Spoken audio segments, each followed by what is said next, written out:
Hello friends, it's Kristie Marcotte.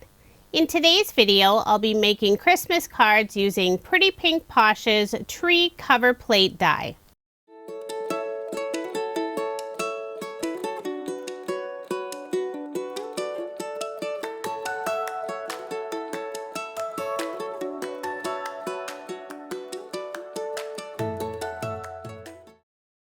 Along with the tree cover plate die, I'll also be using Pretty Pink Posh's Merry Christmas shadow die set.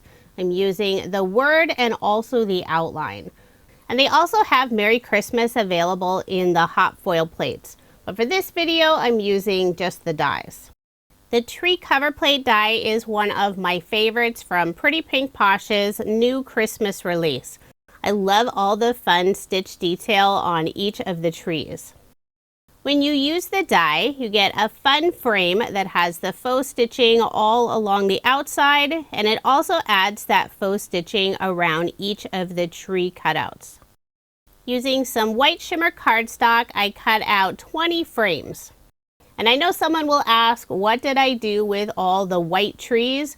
Well, I set those aside and I'll be using them on a future project. I selected 5 different colors of cardstock and cut out a ton of trees. Now 2 of the openings don't add any stitching on the trees. If you want to have just stitching, you would need to cut out a few more, but I don't mind adding a few trees without the stitching. I put some double-sided adhesive tape on the back side of the tree frame just around the edge. This is 1/4 inch tape. I'll remove the release paper. Now around all of the tree cutouts, I'm adding some glue. This is Barely Art Precision Tip Glue. I want to make sure that whole background lays nice and flat on my card.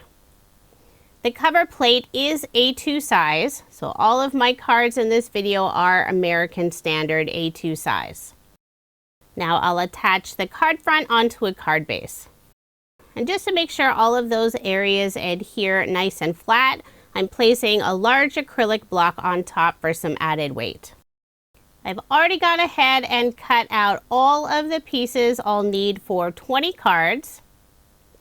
For the sentiment, I used some silver holographic cardstock, and for the outline piece around the word, I used some vellum. I have all of the die cut pieces sorted in scrapbook.com's stack and sort trays. Overall, this card design is very simple, easy to assemble, but it did take some time cutting out all of the pieces. I already have quite a few Christmas cards for the year, but I noticed I don't have a lot of flatter cards. It's always good to have some cards without all the extra dimension. That way I don't have to pay extra postage when I mail them. So I thought this would be the perfect design. And as much as I love using pattern paper, I'm only using cardstock on this card. This die is perfect for using up scrap pieces of cardstock or pattern paper. And the nice thing about the tree design, it doesn't have to be for Christmas cards. You could use this year-round. Although for my cards today, this will be a Christmas card. I'm inlaying all 9 trees. I only have 5 different cardstock colors and there's 9 openings. So one color will only be shown once, and all of the other trees, there's 2 of each color. I'm putting the tree with just one color in the very center. I'm using Barely Art glue to adhere all of the trees. And another thing I love about the tree cover plate die, all of the tree openings are exactly the same size. Once I've adhered all of the trees, I'll place an acrylic block on top and let that dry. Now I'll start working on the sentiment. I'm using a pair of reverse tweezers to hold this sentiment, putting glue on the back and attaching it on the vellum outline. I love all this beautiful shine from the silver holographic cardstock. And I won't forget to dot the I on the word Christmas. I first put a drop of Barely Art glue down, then used an embellishment wand to pick up that teeny tiny piece and press it in place.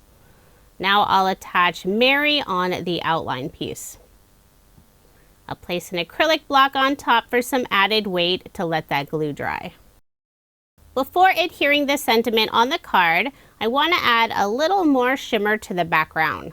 I'm using some gold watercolor paint. One of the colors is more silver than gold, and that's the one I'll be using. I've had this watercolor set for years, and it barely looks like I've used it. I have my very fancy makeshift splatter box. Using a paintbrush, I'll gently tap it over the card, adding this beautiful silver splatter all over the background. And I did let that card dry for several minutes before adding the sentiment. I'll put glue on the back of the sentiment, trying to keep it just behind the cutout word. I don't want the glue to show through on the vellum. Then I'll attach the word Christmas at an angle. Now I'll put glue on the back of the word Merry and adhere it above the word Christmas, also at that same angle. Since I do want to keep the cards nice and flat, I won't be adding any bling. But the card already has lots of shimmer and shine. So there is my finished card. I love how this turned out. I couldn't resist adding some pink and teal colors along with the traditional red and green. I ended up making a total of 20 cards. They're basically all the same, but I did do different arrangements for the tree colors. I followed the same pattern for all of the cards. The single colored tree is in the very center, and then all of the other trees, there's 2 of each color on each card. I'm looking forward to making more cards throughout the year using the tree cover plate die. If you are interested in any of the products I used in this video, I do have links provided in the description box below. Thank you so much for watching, and I hope you have a wonderful day.